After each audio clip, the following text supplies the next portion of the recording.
Hello दोस्तों, आज हम करेंगे क्लास 10th की पॉलिटिकल साइंस का चैप्टर 2 और चैप्टर का नेम है पावर शेयरिंग यानी कि सत्ता का बंटवारा या सत्ता की साझेदारी। ठीक है, तो हमने ये सब देखा था बेल्जियम और श्रीलंका में। देखा था हमने कि किस तरह से यहाँ पे एथनिक कॉम्पोजिशन है, अलग अलग रिलीजन्स ये एग्जिस्ट करते हैं। हमने प्रॉब्लम्स देखी थी। अब हम देखते हैं मेजॉरिटेरियनिज्म इन श्रीलंका। तो श्रीलंका में क्या होता है कि मेजॉरिटी रूल यानी कि जो एथनिक कॉम्पोजिशन है वो मेजॉरिटी में होगा, उसकी ही सत्ता चलेगी, बनाई जाएगी। तो श्रीलंका क्या होता है, एक इंडिपेंडेंट कंट्री बनता है 1948 में। जो लीडर्स होते हैं सिन्हाला कम्युनिटी के sought to secure dominance over the government. अब जो गवर्नमेंट बनती है उसके ऊपर सिन्हाला कम्युनिटी जो होती है वो डोमिनेंस जो है उसको चलाती है, यानी कि डोमिनेट करती है गवर्नमेंट को, क्योंकि जो सिन्हाला कम्युनिटी है वो मेजॉरिटी में थी। तो इस वजह से वो क्या करती है, डोमिनेट करती है गवर्नमेंट को, यानी कि वो गवर्नमेंट फॉर्म करती है। ठीक है, डोमिनेंस ओवर द गवर्नमेंट यानी जो भी सरकार बनती है तो उसमें जो सिन्हाला कम्युनिटी होती है वही होती है। एज अ रिजल्ट क्या होता है, जो डेमोक्रेटिकली इलेक्टेड गवर्नमेंट है वहाँ पे एक मेजॉरिटेरियनिज्म रूल जो था वो लागू हो जाता है। मेजॉरिटेरियनिज्म रूल क्या होता है कि जो भी मेजॉरिटी में है, सिन्हाला कम्युनिटी मेजॉरिटी में है तो वही अपनी जो गवर्नमेंट है वो बनाएगी। तो अब हर बार जो है किसकी गवर्नमेंट बनेगी, हमेशा सिन्हाला कम्युनिटी की ही गवर्नमेंट बनेगी, वही सुप्रीमेसी चलाएगी। ठीक है, अब 1956 में एक एक्ट पास होता है जिसमें क्या होता है, सिन्हाला कम्युनिटी को ऑफिशियल लैंग्वेज को as a official language recognise कर दिया जाता है। यानी कि जो सिन्हाला स्पीकिंग कम्युनिटी है, अब जो पूरी कंट्री उसमें सिन्हाला स्पीकिंग ही होगी, सिन्हाला ही बोली जाएगी और कोई भाषा नहीं बोली जाएगी। तो इस तरह से जो तमिल्स थे उनकी भाषा का क्या हुआ, एक तरह से डिसरिगार्ड किया गया। अब जो गवर्नमेंट थी उसने कुछ ऐसी प्रेफरेंशियल पॉलिसीज़ बनाई, कुछ ऐसी पॉलिसीज़ को लागू किया जो कि सिन्हाला एप्लीकेंट्स को, यानी जो सिन्हाला स्पीकिंग लोग थे जो कि यूनिवर्सिटी पोजीशन पे गवर्नमेंट जॉब्स लेना चाहते थे, यूनिवर्सिटी में एंटर करना चाहते थे, गवर्नमेंट जॉब्स लेना चाहते थे, तो उनको इसने सपोर्ट किया कुछ ऐसी पॉलिसीज़ ला करके। और एक नया कॉन्स्टिट्यूशन बनाया गया जिसमें जो बुद्धिज़्म है उसको प्रोटेक्ट और फॉस्टर यानी उसका पालन पोषण करने का कहा गया कि जो बुद्धिज़्म रिलीजन है उसको बचा के रखे, प्रोटेक्ट करके रखे और उसका ही हमेशा पालन पोषण करें। अब ये जो गवर्नमेंट मेजर्स थे coming one after the other gradually increase the feeling of alienation यानी एलियन की फीलिंग कि हम तो भाई अलग हैं। श्रीलंकन तमिल्स को लगा कि हम तो अलग हैं। उनको लगा कि जो मेजर पॉलिटिकल पार्टीज़ हैं वो तो बुद्धिस्ट सिन्हाला लीडर्स की ही होंगी और हमारे लैंग्वेज और कल्चर की कोई वैल्यू नहीं होगी। ठीक है, तो उनको लगा कि जो गवर्नमेंट है उनको ये जो कॉन्स्टिट्यूशन है और ये जो गवर्नमेंट पॉलिसीज़ हैं ये तमिल स्पीकर्स को इक्वल पॉलिटिकल राइट्स नहीं दे रही हैं, डिस्क्रिमिनेट कर रही हैं उनको और उनको अच्छी जॉब नहीं लेने दे रही हैं। ठीक है, ऐसा उनके मन में फीलिंग आया। एज अ रिज़ल्ट क्या हुआ कि जो रिलेशंस थे सिन्हाला और तमिल कम्युनिटीज़ के बीच में वो कैसे हो गए, उसमें दरार पड़ती गई, धब्बे पड़ते गए। जो श्रीलंकन तमिल्स थे उन्होंने क्या किया, लॉन्च किया पार्टीज़ को और स्ट्रगल्स को for recognition of Tamil as an official language. ठीक है, उसके बाद क्या हुआ, श्रीलंकन तमिल्स ने ये माना कि हमारे को रीजनल ऑटोनॉमी चाहिए, यानी कि हमें कुछ ऐसे रीजन्स चाहिए जहाँ पे हमारा राज हो, इक्वालिटी ऑफ अपॉर्चुनिटी चाहिए हमको इन सिक्योरिंग एजुकेशन एंड जॉब्स। लेकिन इनकी कई सारी जो डिमांड्स थी वो डिनाई होती गई। 1980 में एक सेवरल पॉलिटिकल ऑर्गेनाइजेशंस थी जो कि बनाई गई थी और उसमें ये मांग की गई थी कि तमिल्स को अपनी एक इंडिपेंडेंट स्टेट दी जाए, तमिल एलम यानी कि तमिल स्टेट बनाई जाए in northern and eastern part of the Sri Lanka. ठीक है, क्योंकि वहीं पे तमिल ज़्यादा रहते थे। अब यहाँ पे डिस्ट्रस्ट जो होता है ना दो कम्युनिटीज़ के बीच में, ये जो है कन्फ्लिक्ट को लीड करता है और ये जो कन्फ्लिक्ट है ये सिविल वॉर है। यहाँ पे सिविल वॉर क्या है, सिविल यानी कि किसी कंट्री के अंदर ही अंडर में जब कन्फ्लिक्ट्स इतने ज़्यादा हाइपर हो जाएं कि वो एज अ वॉर लगने लग जाए, हमें वो वॉर नहीं है लेकिन वो इतने ज़्यादा क्रूअल हो रहे हैं जो कन्फ्लिक्ट्स हो रहे हैं कि वो वॉर की तरह अपीयर होने लग गए। और ऐसे क्या हुआ कि कई सारे थाउजेंड्स ऑफ पीपल जो थे वो दोनों ही कम्युनिटीज़ के मारे गए। कई सारी फैमिलीज़ जो थी उनको कंट्री को छोड़ना पड़ा और रिफ्यूजीज़ यानी कि किसी दूसरी कंट्री में कहते हैं ना, मेरे को हिंदी में वर्ड नहीं आ रहा याद नहीं आ रहा मुझे जो कौन से अर्थी होते हैं वो। तो रिफ्यूजीज़ वो लोग होते हैं जो किसी दूसरी कंट्री से किसी दूसरी कंट्री में जाते हैं, शरणार्थी। हाँ, शरणार्थी बन के उनके पास घर नहीं होता तो दूसरी कंट्री में वो इस होप में जाते हैं कि वहाँ उनको घर मिल जाएगा, लाइवलीहुड मिल जाएगा। ठीक है, तो कई लोगों ने अपना घर छोड़ना पड़ा, लाइवलीहुड छोड़ना पड़ा। तो हम जानते हैं कि श्रीलंका क्या है, एक बहुत ही अच्छी इकोनॉमिकली डेवलप्ड कंट्री है।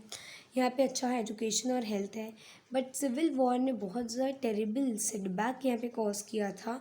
Social, cultural and economic life को उसने बहुत बर्बाद किया था और 2009 में ये ख़त्म हुआ। 2009 के बाद ही जो है इसकी हालत थोड़ी सुधरी थी श्रीलंका की।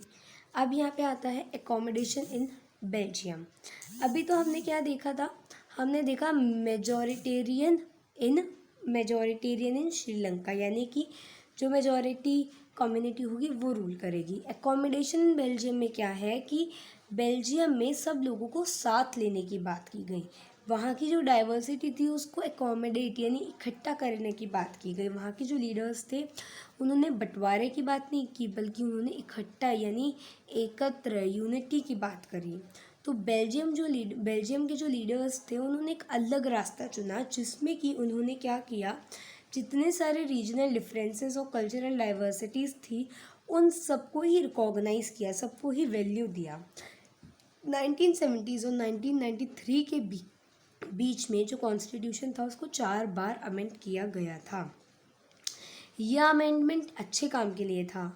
क्या था इस अरेंजमेंट में, इन्होंने ये कोशिश की गई थी इन लोगों के द्वारा, जो लीडर्स थे, कि किस तरह से हम इतने सारे जो हमारे डिफरेंट डाइवर्स ग्रुप्स हैं कम्युनिटी के, इनको साथ लेकर आ सकते हैं, हम कैसे इन सबको एकजुट कर सकते हैं।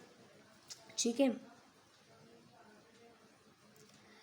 अभी जो अरेंजमेंट्स थे they worked out is different from any other country. In arrangements का जो कंक्लूजन आया बड़ा अच्छा आया और ये बहुत इनोवेटिव तरह से अरेंजमेंट किए गए थे। तो कुछ 4 पॉइंट्स हैं हम जो देखेंगे बेल्जियम मॉडल के, ये बहुत इम्पॉर्टेंट है। पहला है, constitution prescribes that number of Dutch and French speaking ministers shall be equal in central government. तो जो भी सेंट्रल गवर्नमेंट बनेगी उसमें डच स्पीकिंग और फ्रेंच स्पीकिंग कम्युनिटीज़ के जो मिनिस्टर्स हैं वो इक्वल होंगे। ये नहीं कि फ्रेंच स्पीकिंग कम है और डच स्पीकिंग ज़्यादा है, नो, डच स्पीकिंग और फ्रेंच स्पीकिंग मिनिस्टर्स सेम होंगे। Some special laws require support of majority of the members from each linguistic group।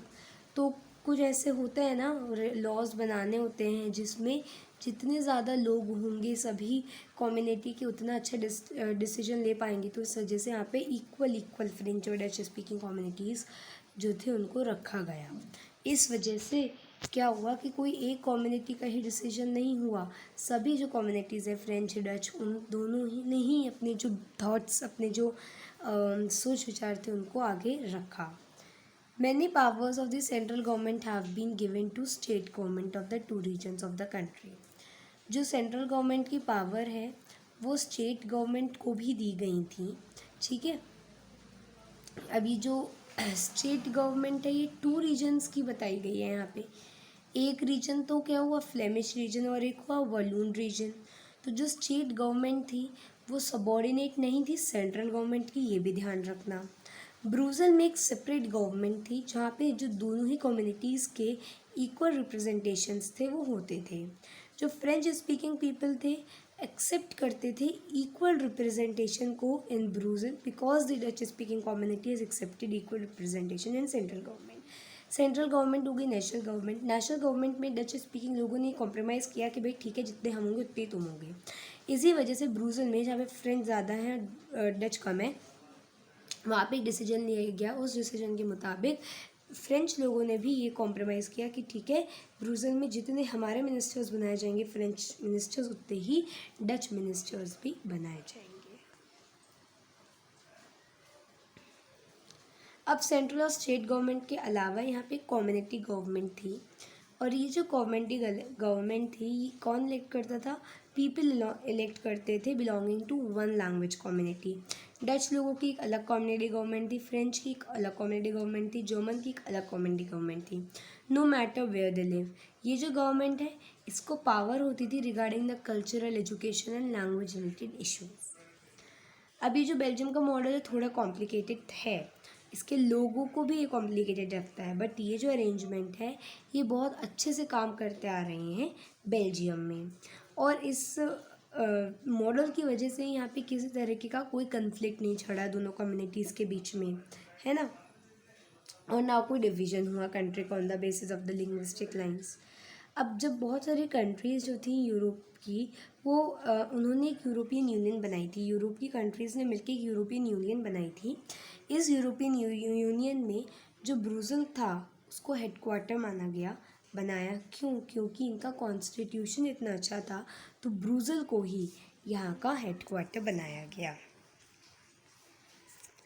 ठीक है, अब यहाँ पे हम देखते हैं why power sharing is desirable, power sharing क्यों ज़रूरी है। So what do we learn from these two stories of Belgium and Sri Lanka. यहाँ पे दोनों में ही डेमोक्रेसी है, ठीक है। श्रीलंका में डेमोक्रेसी कैसे है कि वहाँ पे जो लोग हैं वो चुनते हैं, और बेल्जियम में भी ऐसे ही है।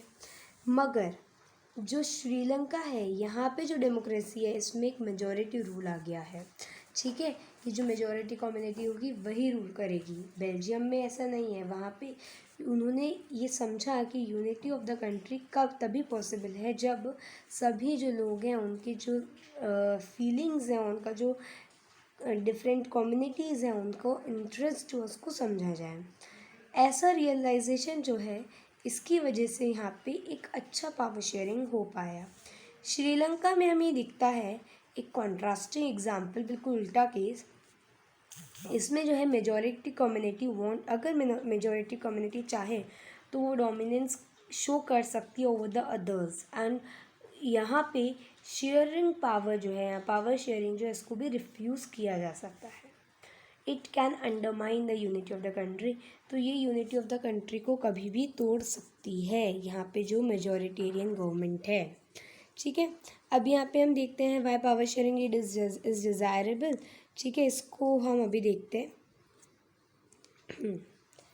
अब पावर शेयरिंग दो कारणों से बहुत ज़रूरी है, ठीक है, two different sets of reasons हैं जिसकी वजह से पावर शेयरिंग बहुत इम्पोर्टेंट है। पहला, पावर शेयरिंग अच्छी है, गुड है, क्योंकि ये रिड्यूस करती है पॉसिबिलिटी ऑफ कन्फ्लिक्ट, लड़ाई झगड़ा कम करती है between the social group. Since social conflicts often leads to violence and political instability, power sharing एक बहुत अच्छा तरीका है जिसके थ्रू हम पॉलिटिकल मतलब एक स्टेबिलिटी मेंटेन कर सकते हैं पॉलिटिकल ऑर्डर्स की। हम चाहें तो अब imposing the will of the majority community, जो मेजॉरिटी कम्युनिटी चाहती है वो लागू कर दिया जाए, तो एक अट्रैक्टिव ऑप्शन है कि मेजॉरिटी कम्युनिटी ही जो है रूल करेगी। बट ये शॉर्ट रन के लिए अच्छा है, लॉन्ग रन में ये अच्छा नहीं है। ये यूनिटी ऑफ द कंट्री को तोड़ सकता है और इससे टायरनी मतलब कि जो अत्याचार है मेजॉरिटी कम्युनिटी के द्वारा वो बढ़ सकते हैं। और ये जो टायरनी है of majority is not just oppressive to minority, ये माइनॉरिटी के लिए नुकसानदायक नहीं है बल्कि मेजॉरिटी को भी जल्दी से ख़त्म कर सकती है, रियून कर सकती है, बर्बाद कर सकती है, क्योंकि कन्फ्लिक्ट्स बहुत कॉज करती है ये। सेकेंड है एक डीपर रीज़न कि पावर शेयरिंग क्यों ज़रूरी है, क्योंकि power sharing is the very spirit of democracy. Power sharing क्या है? डेमोक्रेसी की एक चेतना है, उसका कंसाइज है।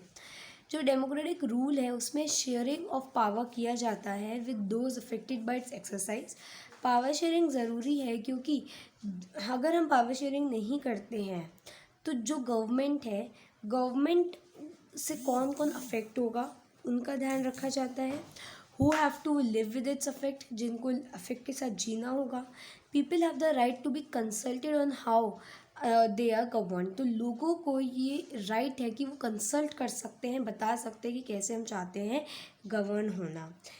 एक लेजिटिमेट जो गवर्नमेंट है वन वेयर सिटीजन्स, एक अच्छी गवर्नमेंट वो है जहाँ पे जो सिटीजन्स हैं वो क्या है, उनका पार्टिसिपेशन हो और उनको भी हिस्सेदारी हो पूरे सिस्टम में ऑफ द गवर्नमेंट।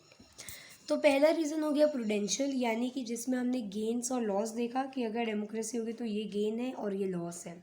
और सेकंड है मोरल रीज़न, ठीक है। While prudential reason stress that power sharing will bring out better outcomes, moral reason जो है एम्फेसाइज करता है द वेरी एक्ट, ये जो अच्छा एक्ट है ना पावर शेयरिंग का, एज वैल्यूएबल। ओके, तो ये पार्ट 1 था। पार्ट 2 मैं जल्दी लेके आऊँगी, पार्ट 2 था सॉरी, या मैं पार्ट 3 जल्दी लेके आऊँगी। Thank you.